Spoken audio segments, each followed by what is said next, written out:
1953 is considered a significant moment in Marilyn Monroe's career, as by that time she had already established herself as an actress. But it was in this year that she reached the status of a true star. During this period, the world first heard the famous phrase that diamonds are a girl's best friend, thanks to the group Viagra. The 1950s represent the first post-war decade in the United States, marked by an economic and baby boom. During this time, the image of a married woman with several children, possessing an hourglass figure and curvy shapes, became the epitome of femininity. A slender figure was not considered attractive during that period. Her famous swaying walk and unique voice were unparalleled. At the beginning of her career, Marilyn faced difficulties due to her soft tone, which required considerable effort on her part while working with a coach to learn how to speak louder.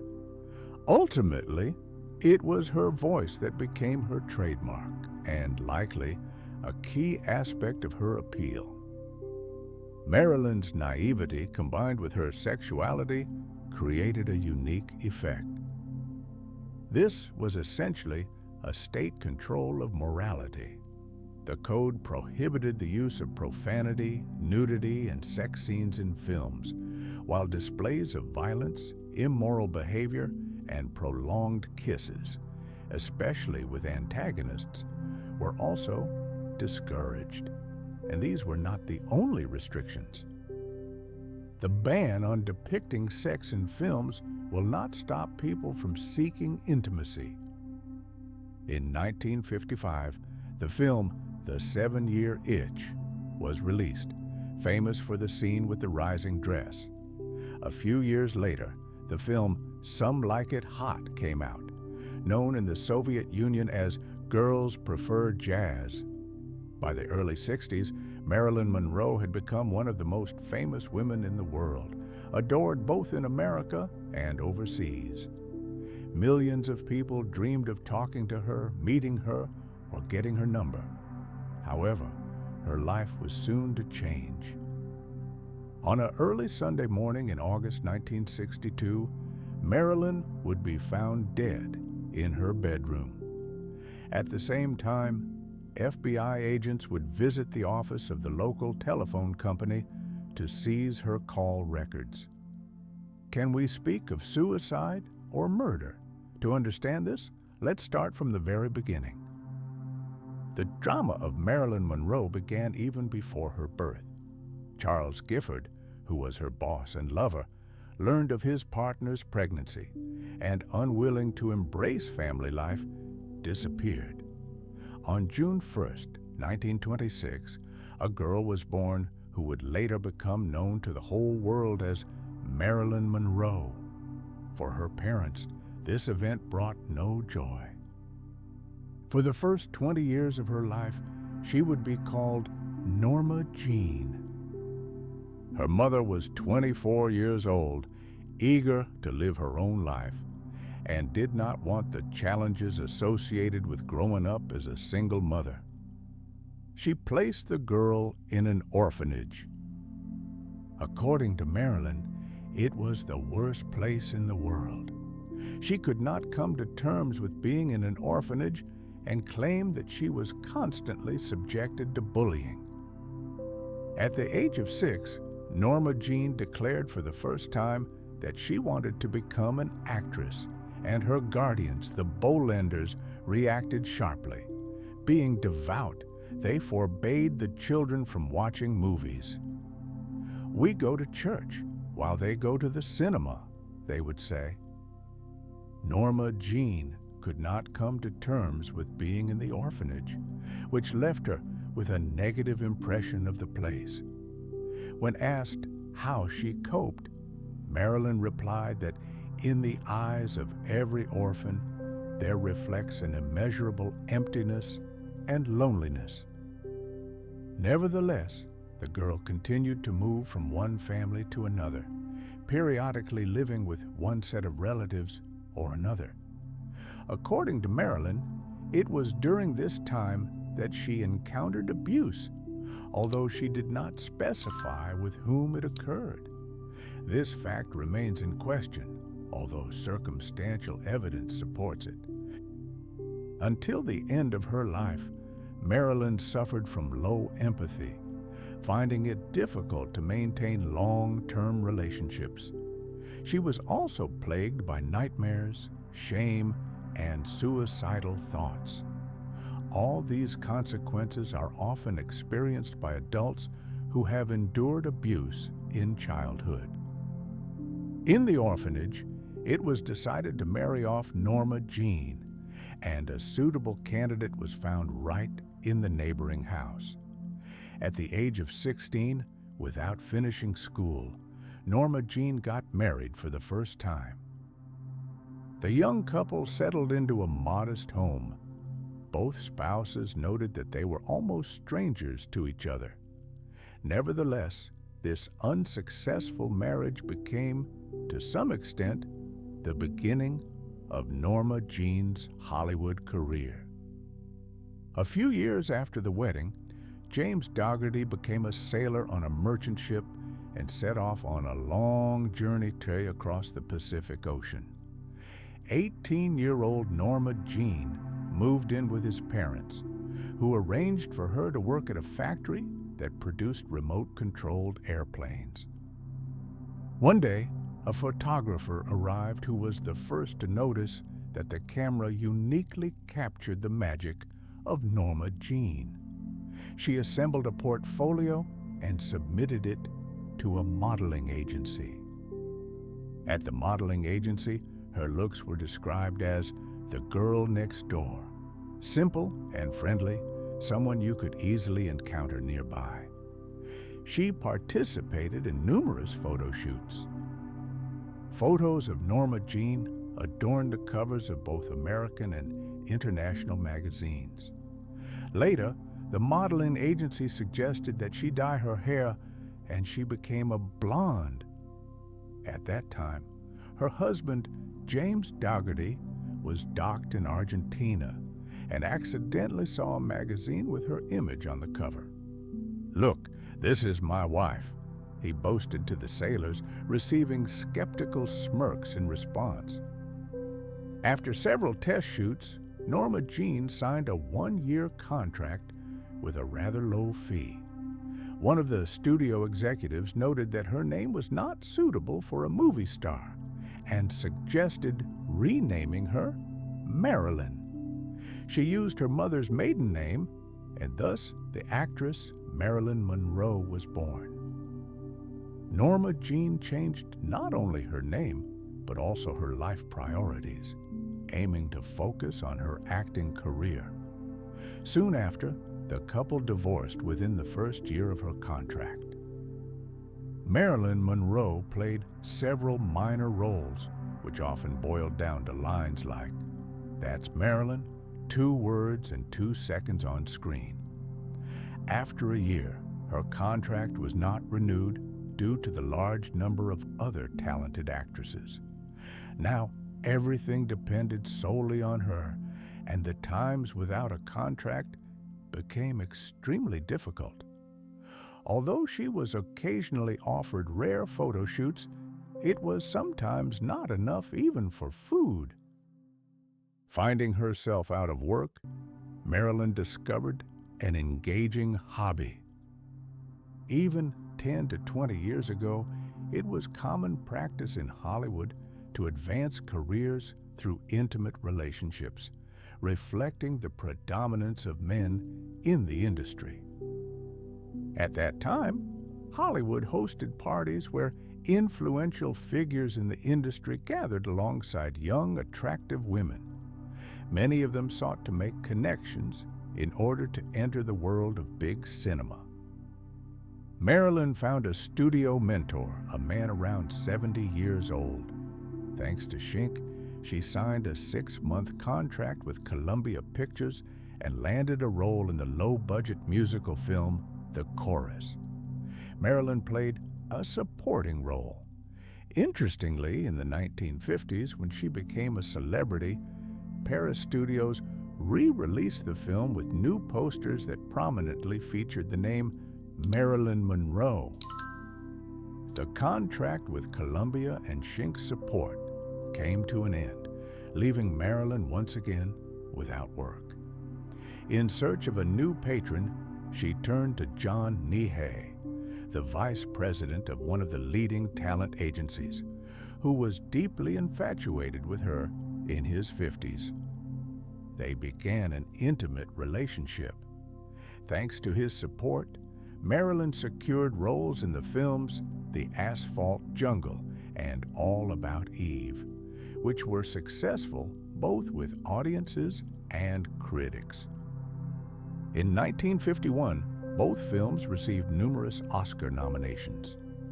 20th Century Fox signed a new 7-year contract with Marilyn, under which she was initially set to earn $500 a week. While this was a respectable amount for that time, it still paled in comparison to the fees of contemporary Hollywood actors. Gradually, she earned a reputation as a sex symbol. Both films are dramas with elements of thriller and represent some of the few serious acting roles of Marilyn Monroe. If you watch them, you will certainly be able to appreciate her abilities as an actress. Many recognize this girl as Marilyn Monroe. If you're interested, you can search for it online. In 2021, the images do not provoke much surprise, but in the early 50s, they were considered almost pornographic. And for a well-known actress, the publication of nude photos could mean the end of her career. At that time, Playboy magazine did not yet exist. The management of 20th Century Fox was furious. Previously unemployed and without means, she agreed to pose nude. This move was quite risky, as until that moment, the public had never seen nude photographs of famous actresses. Ultimately, she demonstrated ingenuity, enjoying life long before it became a trend. The films released in the following 53 years were hugely successful. Niagara, How to Marry a Millionaire, and Gentlemen Prefer Blondes drew full houses. This was not only due to the scandalous photographs, although they certainly played a role. That same year, the first issue of Playboy magazine was released, featuring Marilyn Monroe on the cover with that very photo shoot against a red background inside.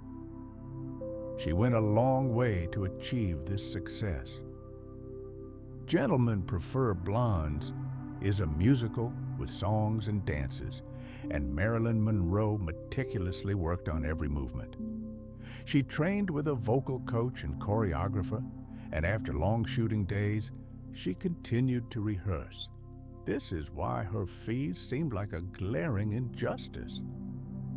Jeane received $150,000 for this work, while Marilyn Monroe was still bound by a 7-year contract with 20th Century Fox, under which she was paid only $1,500 a week. The studio management rejected requests to change the terms of the contract, firstly because they saw no reason to increase payments, and secondly, because working with Marilyn was not easy. Problems began even before her star moment. She often arrived late to shoots, demanded multiple takes, and always had an acting coach by her side who monitored her condition and offered advice. This naturally caused dissatisfaction among most directors. After the success of the light comedies she starred in, Marilyn firmly established the image of the sexy blonde. The studio operated on the principle of give us the same but slightly different, which led the actress to receive similar roles. Marilyn's opinion did not interest anyone. This time, she decided to act differently. During that period, she was in a relationship with Joe DiMaggio, a famous baseball player who had already retired and entered history as Marilyn's second husband. However, in the early 50s, he was also immensely popular in America. They got married and traveled to Japan for DiMaggio's business. At that time, Marilyn was supposed to be filming a new movie with Sinatra, but she flew to the other side of the world and stubbornly ignored calls and messages from the studio. During the trip, Marilyn Monroe realized the extent of her popularity when police had to struggle to hold back an aggressive crowd. The concert took place outdoors in cold weather, and she noted that this was exactly how soldiers wanted to be seen. For Marilyn, the attention and admiration of the crowd were important. Joe DiMaggio hoped that the issues with the studio and their marriage would make her consider ending her career. But for the actress, this was unacceptable. The disputes and disagreements between them intensified, and ultimately, their marriage lasted less than a year. Meanwhile, Marilyn Monroe began to experience problems with medication. She suffered from insomnia, and doctors prescribed her medication, but she struggled with the abuse of pills and alcohol, often showing up on set in poor condition. Marilyn managed to convince the studio to renegotiate the terms of her contract. Ultimately, her star status granted her creative freedom. She could choose projects and approve directors, which was an unimaginable luxury for actors of that time. The film with Sinatra was never realized. However, new projects promised much greater success. In 1955, The 7-Year Itch was released, which became one of the key works in Marilyn Monroe's career. That same year, Marilyn Monroe moved to New York, where she joined the legendary Actors Studio led by Lee Strasberg. Here, she established her own company, Marilyn Monroe Productions, to work on new projects. This confirms that despite the persona she radiated on screen, in real life, she was an intelligent and perceptive individual.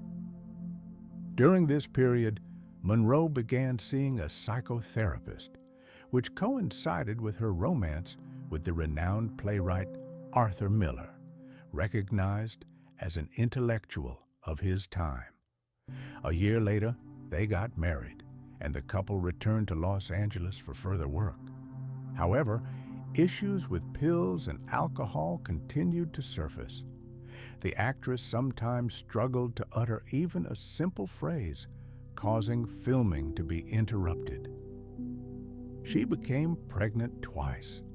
The first time, it was an ectopic pregnancy, which required emergency surgery, and a year later, she suffered a miscarriage. Despite these tragedies, Marilyn quickly returned to work, starting filming on a new movie that would become a landmark and final hit in her career. This was the famous film by Billy Wilder, Some Like It Hot. The filming of the movie was challenging. Monroe, leveraging her star status, insisted that the hair of the other actresses be darker than her own. Director Billy Wilder recalled that there was one occasion when Marilyn needed a full 80 takes to deliver a single line. Instead of the required words, "Where's that bourbon?" she kept saying, "Where's that whiskey? Where's that bottle?" ultimately forgetting the crucial 3 words. Despite all the controversies and scandals during filming, the movie did not fail at the box office. Marilyn Monroe was awarded a Golden Globe for her role, which marked the pinnacle of her career. Just a few years later, she would pass away in complete solitude. In 1960 and 1961, the last 2 films featuring Marilyn were released: the musical comedy Let's Make Love and the drama The Misfits. Both projects were unsuccessful at the box office and received mostly negative reviews. Her naive and playful expression, for which she was adored by audiences, became a thing of the past, and maintaining her status as a sex symbol was becoming increasingly difficult. During the filming of her last movies, she was already suffering greatly from addiction to pills and alcohol, which led to her hospitalization directly from the set. Working with her became nearly impossible, and soon after, she divorced Arthur Miller. At certain points, Marilyn managed to pull herself together. She got a new hairstyle and lost weight. Despite realizing the need for changes in her appearance, she could not shake off the image of the sexy blonde. Today, in similar situations, celebrities often turn to plastic surgery. At the start of her career, Marilyn underwent a minor surgery on her chin, but in the early 60s, surgical options were significantly limited. In this context, the romance with President John Kennedy seems quite ordinary. The couple met at several events. Many witnesses who knew Monroe and Kennedy at the time confirmed the romance between them. However, the most serious argument against this version is the lack of documentary evidence, such as photographs. At that time, people did not have mobile phones with cameras, and photojournalists were not eager to capture intimate moments of the president and his mistress. The ethical standards in journalism during that period were entirely different. This photo was taken at a party after a concert that will be remembered for one key performance. This significant event was dedicated to John Kennedy's birthday. After it, many began to discuss the romance between Marilyn and the president, although in reality, their relationship was already coming to an end. Following that evening, the Kennedy brothers started to distance themselves from Marilyn. Her dismissal from the film was a serious blow for Marilyn Monroe. Something must have happened during the filming. She went to New York for a Kennedy party and often skipped work days, unable to show up on set, which led to delays in production. The dismissal occurred almost immediately after her 36th birthday. In her final years, Marilyn Monroe often referred to her age in separate digits, such as 35 or 36, as if she feared saying it fully. On August 5, 1962, just 3 months after her birthday, Marilyn was found dead in her bedroom. On that fateful night, the maid raised the alarm. At midnight, she stepped out of the guest house and noticed that there was light in Marilyn's bedroom. After knocking on the door and receiving no response, she called the actress's psychotherapist. Most Americans were unaware of the dramatic events in Marilyn's life. Her death raised numerous questions and mysteries within the intelligence agencies. That night, records of Marilyn's phone calls were seized, but it was never determined whom she had called. The psychotherapist initially claimed he arrived shortly after midnight, but the police were only called around 4 in the morning. What happened in Marilyn Monroe's bedroom during those hours? Who else was in her house that night? However, several witnesses claimed to have seen the president's brother in Los Angeles that day. Why then did he lie about his whereabouts? This circumstance led to a reopening of the investigation into the actress's death in the 80s, but no evidence of foul play was ever found. Both Kennedy brothers died within a few years after Monroe's death. Considering all of Marilyn's biography, the theory of suicide seems the most plausible, especially given that there were many individuals with mental illnesses in her family. Marilyn spent her entire life seeking approval and attention from those around her, but she was never able to achieve it. Starting a family and having children turned out to be possible, despite the rapid changes in the world. Almost 60 years later, it can be confidently stated that the legendary blonde was more than just a famous actress. There have been many stars in the history of cinema, but there was only one Marilyn Monroe. Marilyn had affairs with the president and his brother, both Kennedys. 3 months after her performance, the actress was found dead. The deaths of all three raised many mysteries and questions. What really happened? Who or what took the life of America's most famous actress at the age of 36, just as she reached the peak of her career? Spoiler, no one has the absolute truth, but in this video, we will explore various versions. It will be interesting and not boring. We will discuss both high art, society, and history, as well as details such as the nude photographs of the actress.